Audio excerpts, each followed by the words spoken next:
Saludos, bienvenidos a una nueva lectura agnóstica del Nuevo Testamento. Continuamos con el Evangelio de Mateo, capítulo 16, la demanda de una señal. Se acercaron los fariseos y saduceos para tentarlo y le pidieron que les mostrara una señal del cielo. Los fariseos están convirtiendo en este nuevo evangelio lo que los cananeos eran en el antiguo, los rivales enemigos de esta religión. Curiosamente, a diferencia de los cananeos, los fariseos rinden el mismo culto que Jesús, al mismo Dios, Yahvé. Pero él respondiendo les dijo, él en mayúsculas, el elegido, el divino. ¿Qué les dijo? Sí, pues esto es lo que encontramos en todas las versiones de la Biblia textual en este tercer versículo. Nada. Se ha borrado, se ha perdido, se desconoce, no se sabe. Tal vez Mateo se despistó. Esta generación perversa y adúltera demanda una señal milagrosa, pero no les era dada otra señal que la señal de Jonás, y dejándolos se retiró.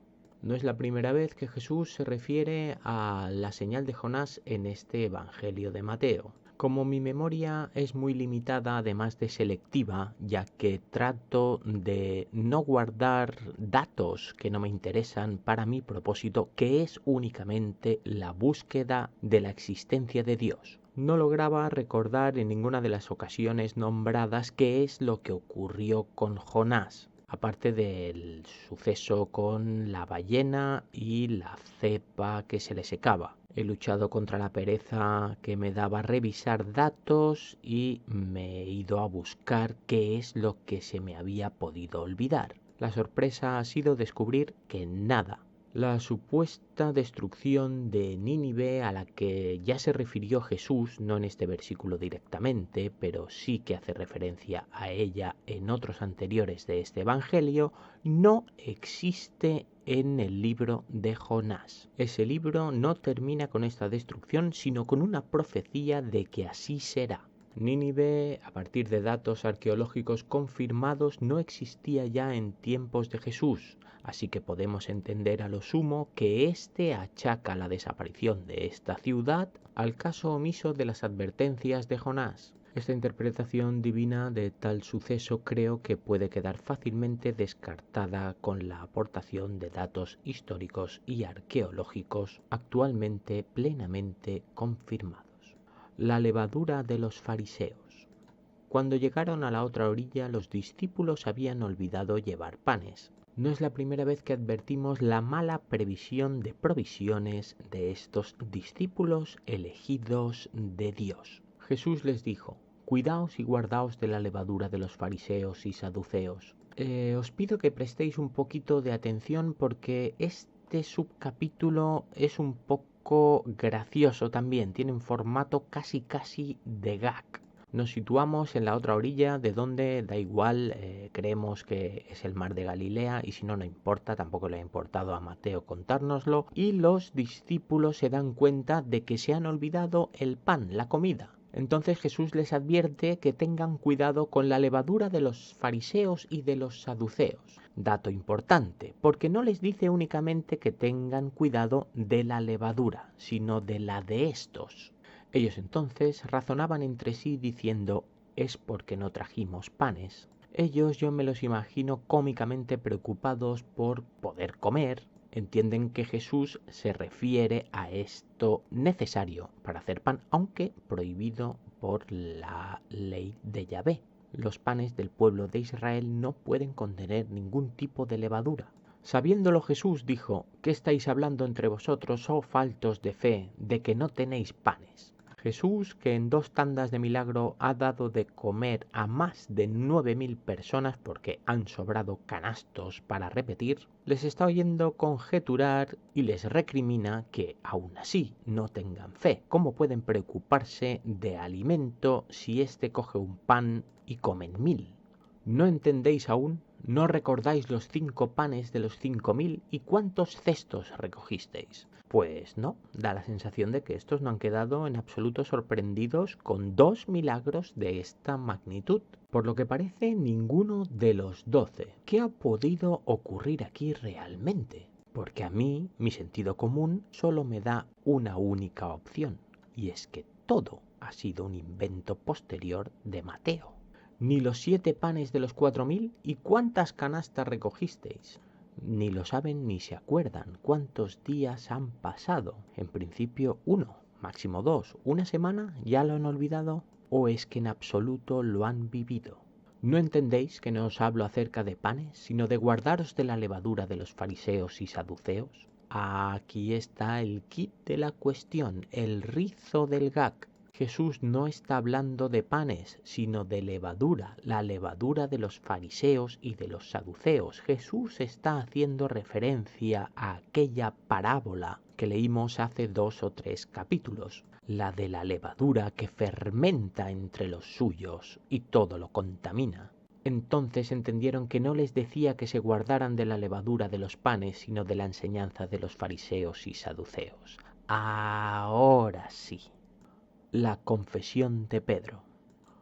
Cuando llegó a la reunión de Cesarea de Filipo, Jesús preguntaba a sus discípulos diciendo: ¿Quién dicen los hombres que es el Hijo del Hombre? Solo necesitamos una búsqueda rápida para situarnos dónde está Cesarea de Filipo y descubrir sorprendentemente que de nuevo Jesús decide ir al norte, a los territorios fuera de la tierra prometida. Jesús, que en algún momento que no nos ha advertido, Mateo ha decidido no dejar a sus discípulos que vayan solos a reclutar a nadie, parece que van todos en el mismo grupo, les hace a ellos una pregunta curiosa ya por repetitiva. ¿Quién es el Hijo del Hombre? ¿Por qué no les pregunta quién es el Hijo de Dios? Si algo no es Yahvé, es humano.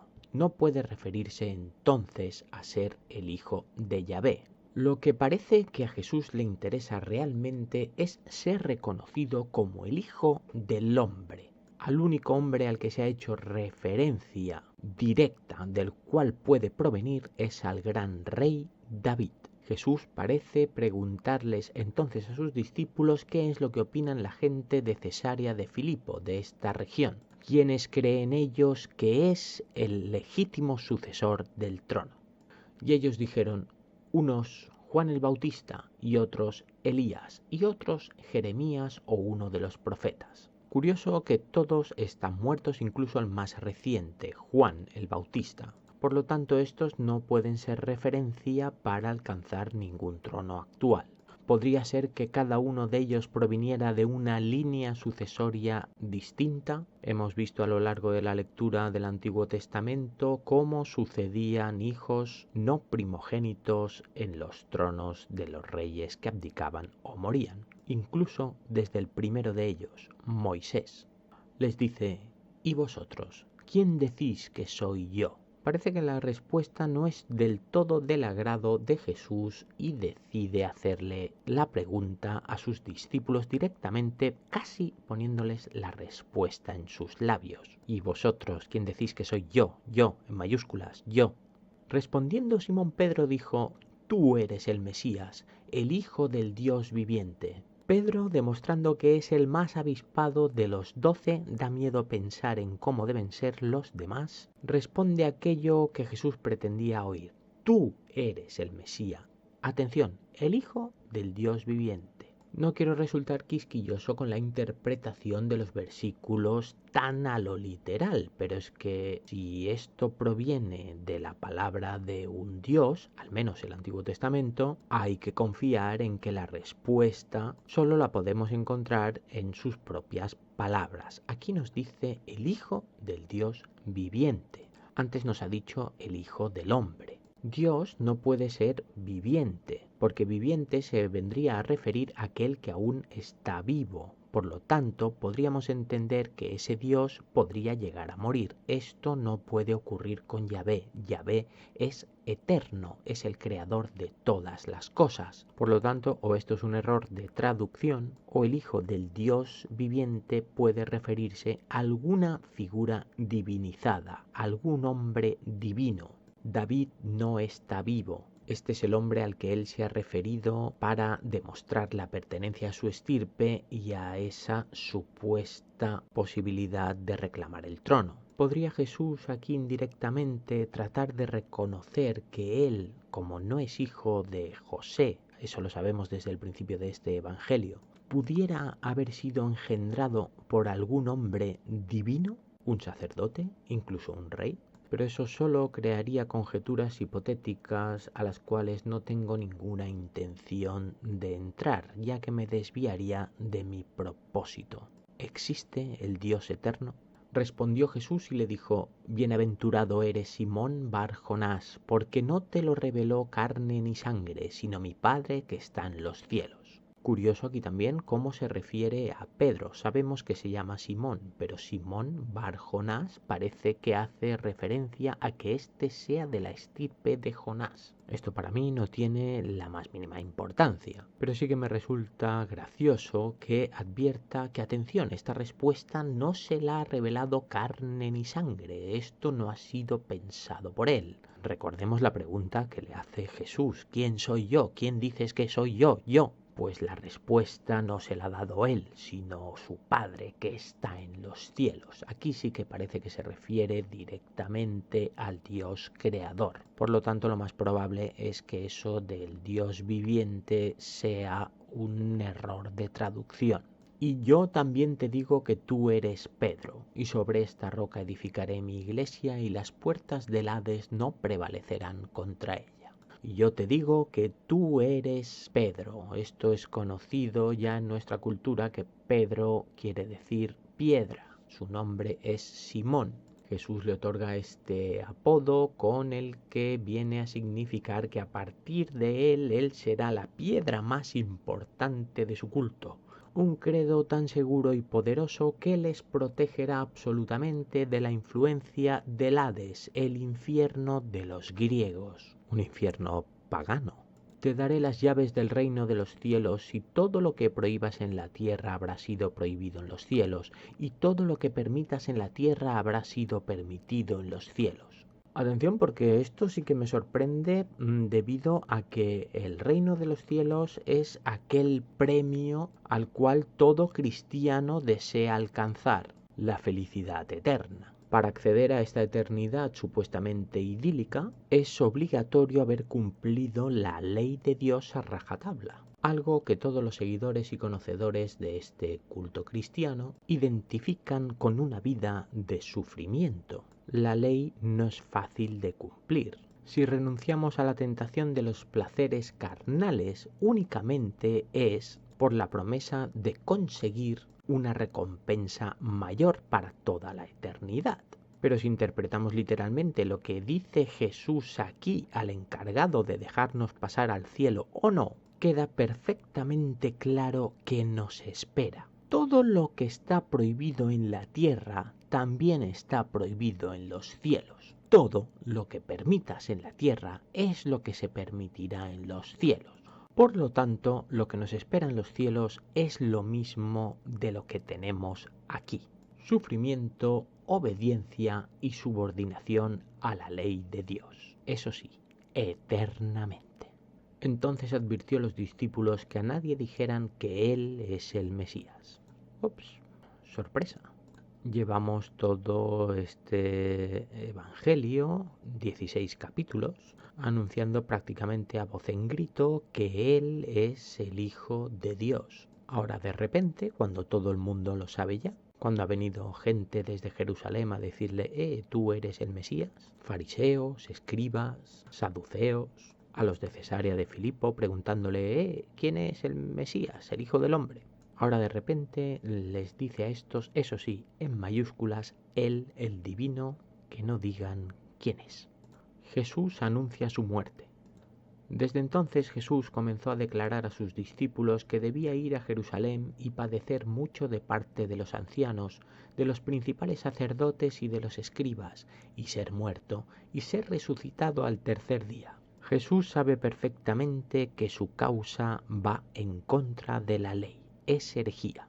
La pena por ello es clara en la ley. Lo sorprendente es que promete resucitar al cabo de 3 días. Pero Pedro, tomándolo aparte, comenzó a reconvenirlo diciendo: Señor, ten compasión de ti, de ningún modo te suceda esto. Yo encuentro una reacción bien normal que Pedro trate de hacer recapacitar a Jesús de su intención. Entonces él, volviéndose, dijo a Pedro: Apártate de mi vista, Satanás, me eres tropiezo, pues no piensas lo de Dios, sino lo de los hombres. La decisión de Jesús es irrevocable.